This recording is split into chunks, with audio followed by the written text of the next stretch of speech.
alaikum musidɓe fulɓe mi salmini e karɗagol Samba Diawo e sohna radio Seydi mi salmini kala pullo so wiyama pullo noon la paltor fulɓe kala ɗo ha Fuladu Fuuta Tooro Fuuta Jallo Adamawa Masina fof salminama juurama yettama alhamdulillahi ko yiɗano jortama joni kawral fulɓe ko hunde ɓoyde ɗaɓɓede ɓoyde mbi'ede en jogima noon jorto radio fulɓe ma won sababu kawral ngal yaara yeeso ngal jokkodiral ngal won hunde wotere ɗum ko hande en jettirten Allah caggal nde beltiɗen ko Pulaar waɗa e nder Facebook ɗum ɗo weltini en kadi radio fulɓe e fulɓe en beltima noon ɗoho maɗa an radio Seydi hay Samba Diawo on Samba aduna dendagal radio fulɓe kala jarama mawɗo radio o ƴettima ono gonɗo sababu o ay Diallo directeur uji ɗi fof ala o wasi en tan hunde wotere kala ɗo fullo woni yo en gandu lamɗo wawa en towde wawa en yaltina en jeeɗe goto fof kadi yo waɗe hoore mo kañum wonta sababu ha ɓe Pulaar o fi ɓe yara yeeso ha leñol ngol yara yeeso nde wonno nelaɗo Allah wi yidde leñol mum ɗum ko mbimanagal jeeya jiɗen noon leñol ngol jiɗen ɓe Pulaagu fof towne Pulaagu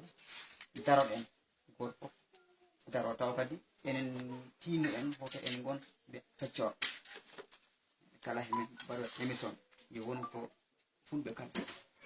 fulɓe fof no kaldumi ni e ñagade kadi mawɓe radio ngo ɓe mballa en radio ngo ha yaaja Guinée Bissau ni yo pam so fulɓe ina kaale toonne ko toon jeeya fulɓe sono kaale Guinée Bissau ni no foti haalede no foti yinnede hen ɓe daro mballo en télé o ne kadi yaaja mi jaari on noon yetti on mi ɗum kadi e cankiɗo kadi yomoya fo amin ya fata kono ne kadi heddiɓe gila he joom galle o ha he gollotoɓe ha he fof e ñaguima Allah e horom suudu kaba ndu e rawda nelaɗo o sallallahu alaihi wasallam e joom reeɓe suura on danda on saabu ɗo gonɗon ɗo ina satti ha tentiɗo Sénégal sa wi tan ko Pulaar garanɗa bom kam ko changé keɓɓen nde wonno ko Pulaar laami kono sino wona ɗum wonko famɗen hen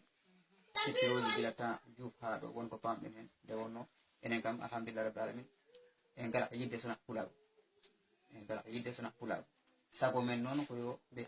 fulɓe ndentu gona hunde wotere jara yeeso ɗum noon yo jooma newon ɗum amin ya rabbal ɗum kadi amin ya rabbal wondude e cellal e denka e newuya e yaajede amin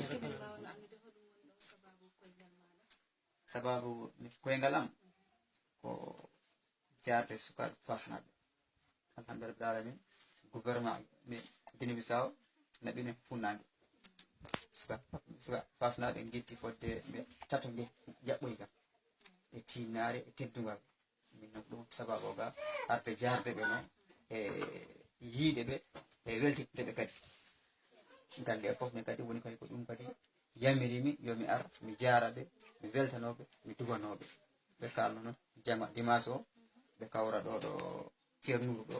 dewodire ɗon yiide ɗon min nani noon aɗa wiyaka ni halifa mawɗo waliyan waliyaɓe ceerno Basirou Sall ɗum ɗon est ce que min mbawan andude seeɗa tigi hoɗum woni hor woni puɗal muɗum toon eyyi enen kam ala ko gonɗen tan ko eɗen jiiɗi Pulaagu